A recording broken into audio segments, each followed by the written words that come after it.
Assalamualaikum warahmatullahi wabarakatuh. Selamat pagi semuanya, selamat siang, selamat sore, dan selamat malam kapanpun kalian menonton video ini.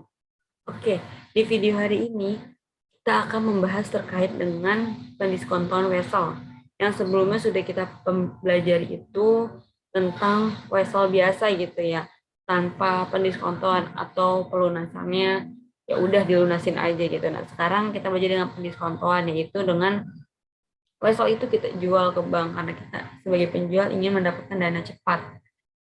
Nah, pendiskontoan pun namanya diskon potongan. Ketika kita menjual wesel itu ke bank, kita mendapatkan dana cepat. Misalkan wesel itu harusnya uang yang kita terima 15 juta. Tapi karena kita membutuhkan dana cepat, kita membutuhkannya itu, kita mendapatkan uang itu sebelum kita harusnya mendapatkan. Nah, bank juga nggak mau rugi dong. Jadi akhirnya bank itu memotong dengan namanya bunga diskonto. Jadi bunga diskonto itu mengurangi nilai nominal. Untuk lebih jelasnya kita langsung aja yuk masuk ke materi.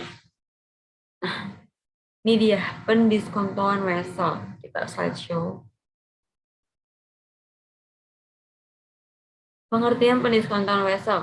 Mendiskontokan wesel adalah meminjam uang ke bank dengan menggunakan wesel sebagai jaminan. Bank akan memberikan pinjaman tetapi dengan bunga yang diperhitungkan dengan selama jangka waktu diskonto. Dan bunga yang diperhitungkan juga disebut bunga diskonto. Jadi maksudnya di sini kita sebagai penjual menerima wesel bayar dari pembeli, dari customer kita nih. Kita membutuhkan uang cepat untuk pembayaran supplier lain gitu, atau untuk pembelian lain, atau untuk biaya operasional lain. Kita menjaminkan wesel yang kita punya ke bank. Akhirnya kita menjamin ke wesel kita yang ke bank itu, kita mendapatkan uang dari bank. Nah, bank itu memberikan uangnya ini tidak sesuai dengan nilai nominal yang ada di weselnya, tapi dipotong dengan bunga gitu yang diperhitungkan. Makanya disebut di sini bunga diskonto.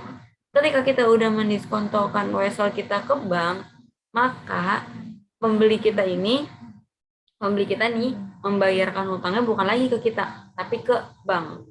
Karena bank itu udah memberikan uangnya ke kita, istilahnya kita udah minjem uang bank gitu, bank udah nalangin dulu uang ke kita. Jadi pembeli pembeli kita atau customer kita melunasi hutangnya ke bank, ke pihak ketiga. Nah, syarat diskonto wesel. Apabila pembuat atau penerbit wesel tidak melunasi hutangnya pada tanggal jatuh tempo, maka pihak yang mendiskontokan atau menjual bertanggung jawab untuk melunasi wesel tersebut.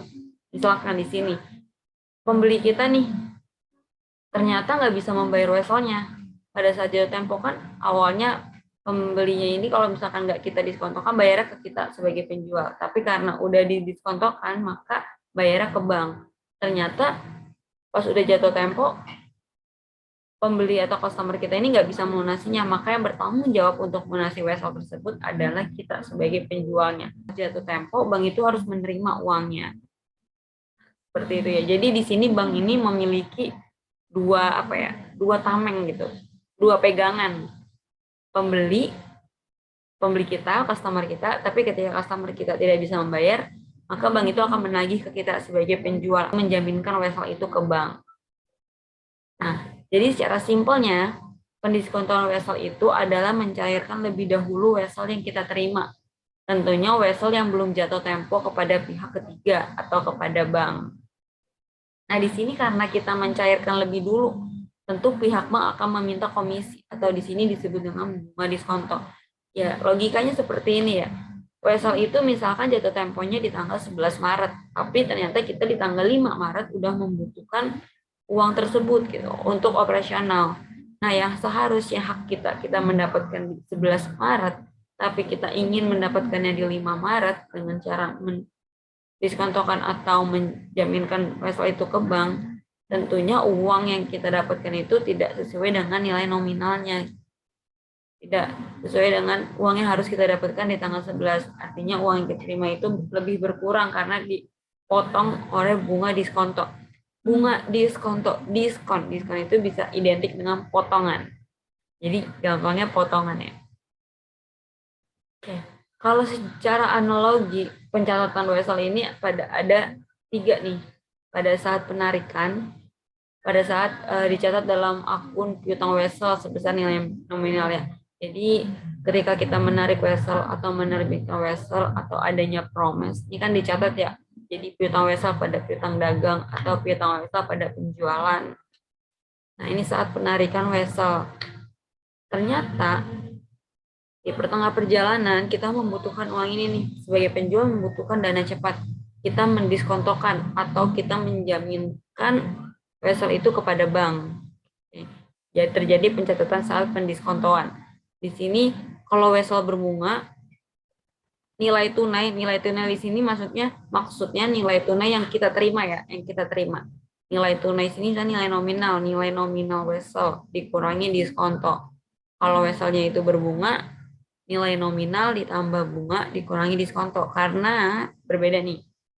Nilai nominal tambah bunga. Bunganya ini adalah bunga wesel yang mana bunga wesel itu menambah nilai nominal. Tapi kalau bunga diskonto yaitu mengurangi. Ditangkap di sini? Oke, jadi kalau untuk wesel yang berbunga, nilai tunai yang kita terima adalah nilai nominal weselnya ditambah dengan bunga yang sudah ditambahkan dengan bunga wesel, baru dikurangi dengan bunga diskonto atau diskonnya atau potongannya berapa. Itu uang tunai yang kita dapatkan. Nah, pada saat jatuh tempo, wesel yang tidak berbunga sama ya, nilai tunai tambah dengan nilai nominalnya. Kalau wesel berbunga, nilai nominal ditambah dengan bunganya. Tuh. Jadi secara pencatatannya ada 3 pencatatan saat penarikan, saat pendiskontoan, dan saat jatuh tempo. Ada hal-hal yang misalkan ada hal luar biasa kayak misalkan pembelinya itu tidak bisa membayar, baru nih ada jurnal tambahan, yaitu jurnal kita membayar wesel itu ke bank. Dan nanti kita menutup akun wesel yang didiskontokan menjadi piutang wesel biasa. Itu hanya untuk hal-hal luar biasa. Nanti akan dijelaskan di sebelumnya, di selanjutnya. Jadi di sini perhitungan diskonto itu, bunga diskonto itu M dikali H dikali P persen dibagi 360. Nah, M di sini yaitu nilai jatuh temponya. Untuk wesel yang berbunga, nilai jatuh temponya itu atau nilai weselnya itu adalah kalau tidak berbunga itu nilai nominal aslinya, tapi kalau wesel itu berbunga, nilai nominal ditambah bunga. Haknya di sini adalah dihitung mulai dari tanggal pendiskontoan sampai dengan tanggal jatuh tempo. Jadi, untuk menghitung bunga diskonto, periodenya itu atau hari bunganya itu kita hitungnya menggunakan pada saat kita mendiskontokan wesel tersebut. Pada saat kita memasukkan wesel itu ke bank, bukan pada saat penerbitan wesel.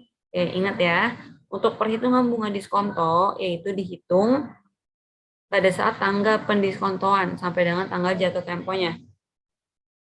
Tiap bulan dihitung menurut hari sebenarnya dan 1 tahun dihitung 360 hari untuk memudahkan. Itu P-nya itu tarif diskonto. Tarif diskonto ini persenan bunganya. Ya, dibagi 360 hari. Next. Ada nih, tanggal penarikan wesel yaitu 20 Agustus. Jangka waktu 60 hari. Kapan tanggal jatuh tempo wesel tersebut? Oke. Tanggal 20 Agustus sampai 60 hari ke depan.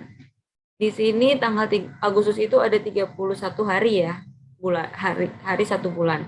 Sudah diambil 20 hari nih pada tanggal penarikan wesel. Jadi untuk Agustus tersisa 11 hari. Bulan September full yaitu 30 hari, berarti 30 tambah 11 yaitu 41 hari. Sedangkan ini 60 hari ya jangka waktunya. Kita tambah Oktober 19 hari jadi 60 hari. Jadi tanggal jatuh temponya adalah 19 Oktober 2020. Ini untuk perhitungan tanggal jatuh temponya ya. Masuk ke kasus, kita langsung masuk ke kasus agar lebih mengerti. Di sini ada contoh wesel tidak berbunga. Pada 5 Juli 2020, PD Santoso menjual barang dagangan kepada Tuan Ahmad 15 juta rupiah secara kredit. Oke, ini ada pencatatannya itu sama, yaitu pencatatan penjualan kredit, yaitu dengan mendebit akun piutang dagang sebesar 15 juta dan mengkredit akun penjualan sebesar 15 juta. Karena ini terjadi transaksi penjualan ya, penjualan kredit. Jadi penjualannya bertambah 15 juta di sisi kredit karena penjualan masuk ke dalam ekuitas atau ekuitas ya ekuitas, jadi kalau bertambah itu di kredit dan piutang dagang termasuk jenis harta, jadi kalau bertambah itu di debit sebesar 15 juta.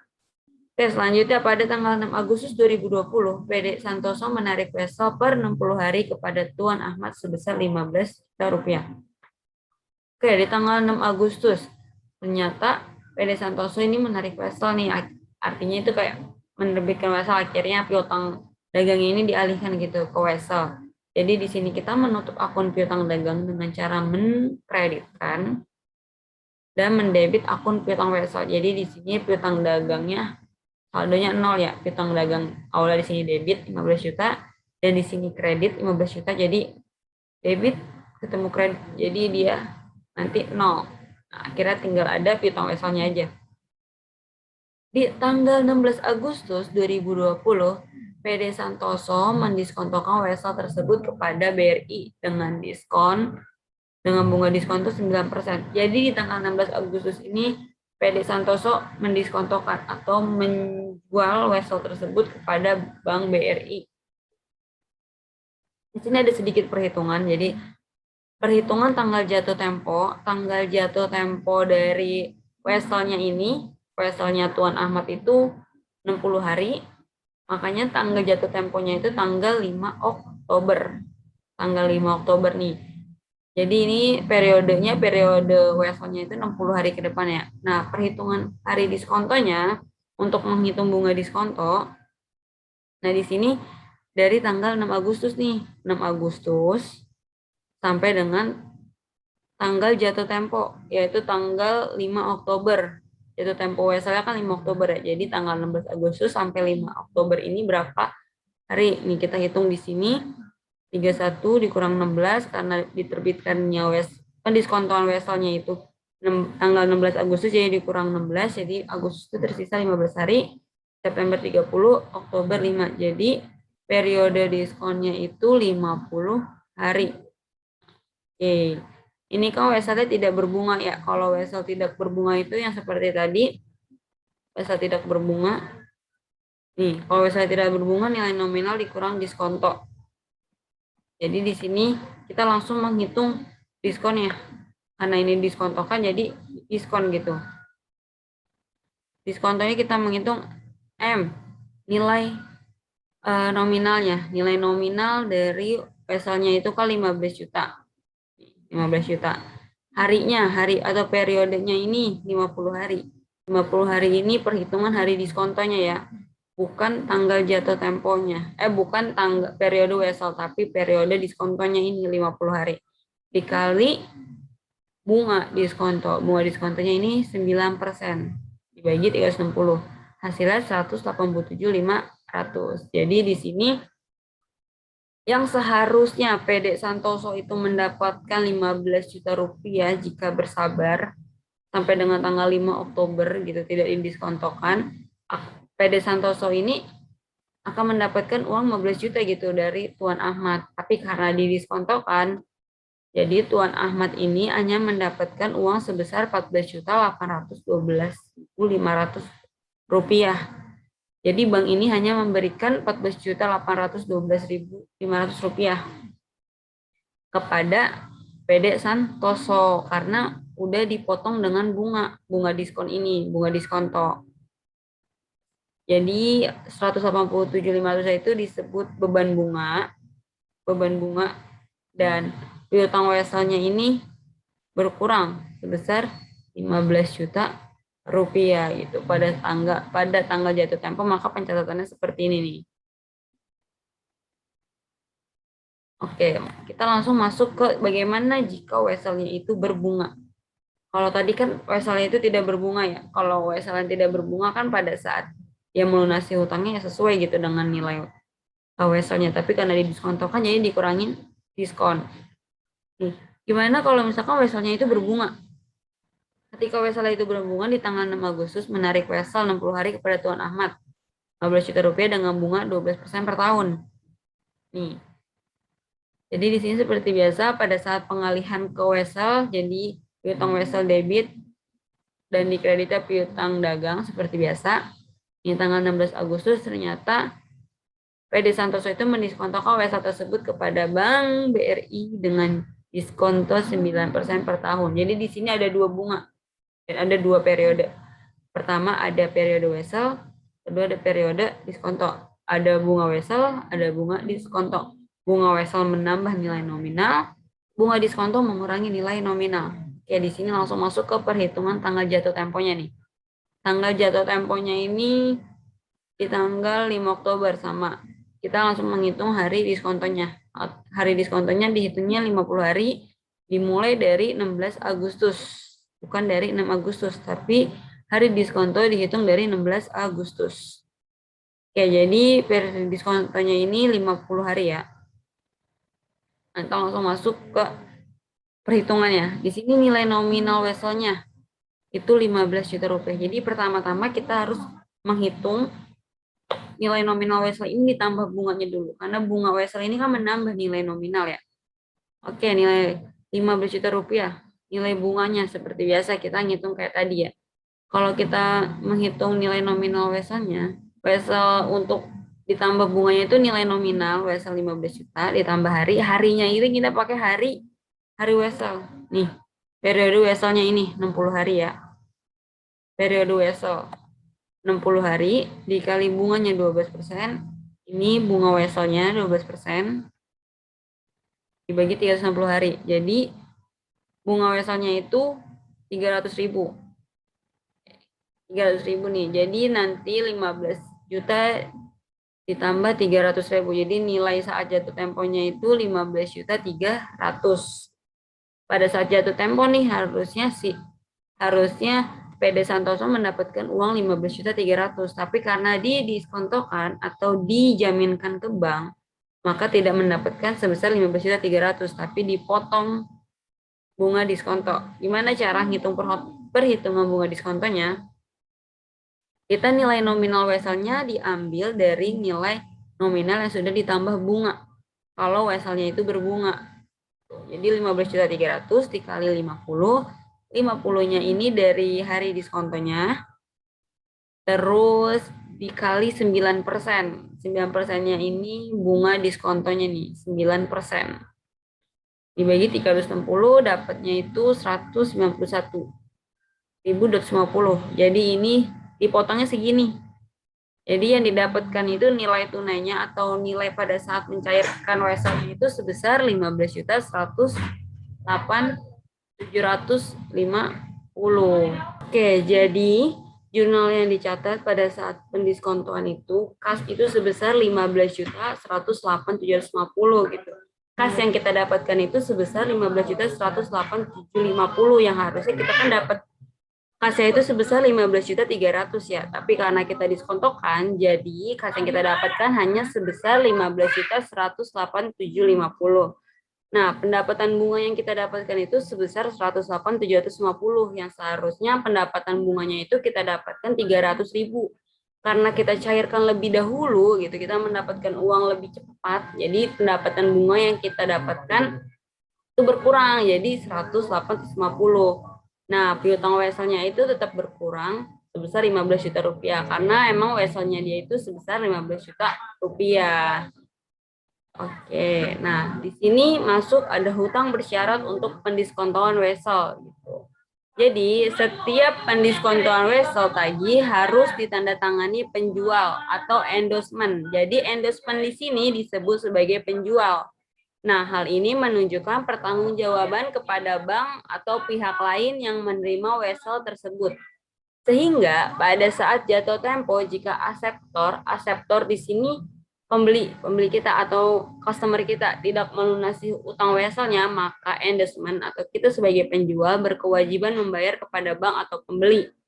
Nah, di sini ketika kita sudah mendiskontokan wesel, nah bank ini memiliki dua pegangan yaitu penjual dan pembeli.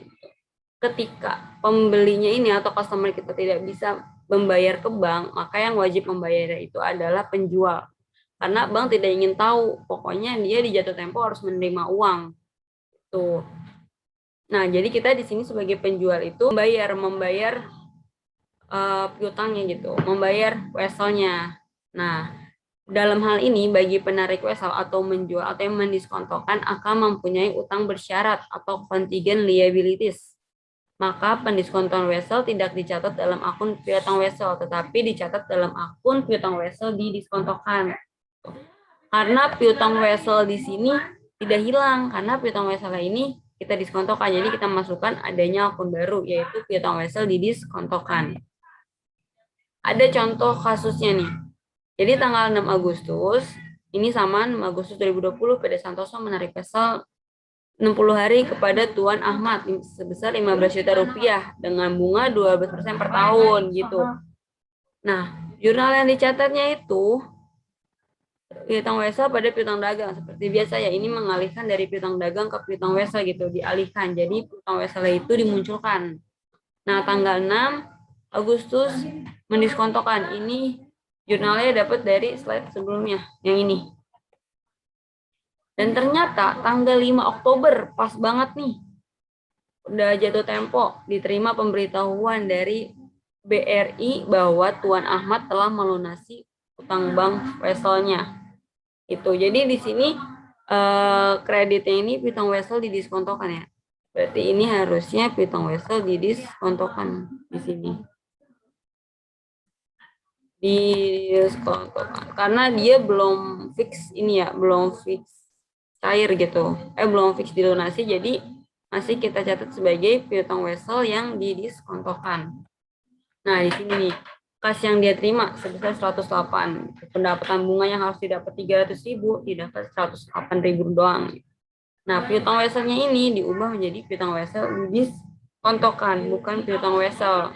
Nah, tanggal 5 ketika udah dilunasi, maka piutang wesel yang didiskontokannya ini di debit gitu, di debit 15 juta dan mengkredit piutang wesel. Jadi di sini piutang wesel didiskontokannya itu hilang dan piutang wesel biasanya pun hilang.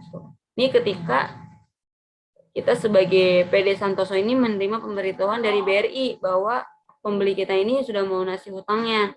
Jadi di sini kita mencatat di jurnalnya, kita menghapuskan piutang wesel Tuan Ahmad. Dan piutang wesel yang didiskontokannya itu dihapuskan juga. Jadi di sini nilai piutang weselnya adalah 0. Nah, bagaimana nih jika tanggal 5 Oktober ternyata Tuan Ahmad tidak bisa membayar? Maka yang membayar ke BRI adalah PD Santoso. Ketika Tuan Ahmad atau customer kita tidak bisa membayar, maka kita harus membayar ke Bank BRI-nya itu sebesar apa? Sebesar nilai nominal weselnya itu yang sudah ditambah dengan bunga.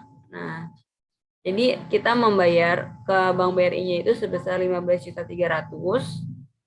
Uang keluar kas berarti dikredit 15.300.000. Piutang wesel yang diskontokan seperti biasa kan kita membayar piutang wesel yang telah didiskontokan ya. Berarti piutang wesel didiskontokannya ini di debit 15 juta dan beban bunga. Di sini kita harus membayar bunga juga sebesar 300.000 rupiah. Itu. Jika kemudian di tanggal 6 Oktober Tuan Ahmad membayar, maka pembayarannya ke PD Santoso bukan ke BRI, karena yang ke BRI kan udah kita bayar nih. Jadi Tuan Ahmad ini membayar itu ke PD Santoso. Tuh, jadi di sini pada saat tanggal 6 Oktober mendapatkan uang dari Tuan Ahmad, jadi kas yang diterimanya itu sebesar 15.300.000. Jadi kalau dari Tuan Ahmad ini hanya tahu dia membayar piutang itu sebesar 15.300.000 gitu. Entah ke PD Santoso atau ke Bank BRI. Jadi kas yang didapat PD Santoso ini sebesar 15.300.000. Pendapatan bunganya tetap sama, kita mendapatkan 300.000 rupiah dan piutang weselnya berkurang sebesar 15 juta rupiah. Oke, terima kasih. Berarti untuk pembelajaran tentang piutang wesel ini sudah selesai. Yang sudah kita sebelumnya itu piutang wesel biasa dan sekarang kita belajar piutang wesel yang didiskontokan. Kurang lebihnya dari saya mohon maaf. Terima kasih sudah menonton dan terima kasih sudah mempelajari, menyimak, dan semoga materinya bisa dipahami dan materinya bermanfaat. Dari saya kurang lebih mohon maaf. Wassalamualaikum warahmatullahi wabarakatuh.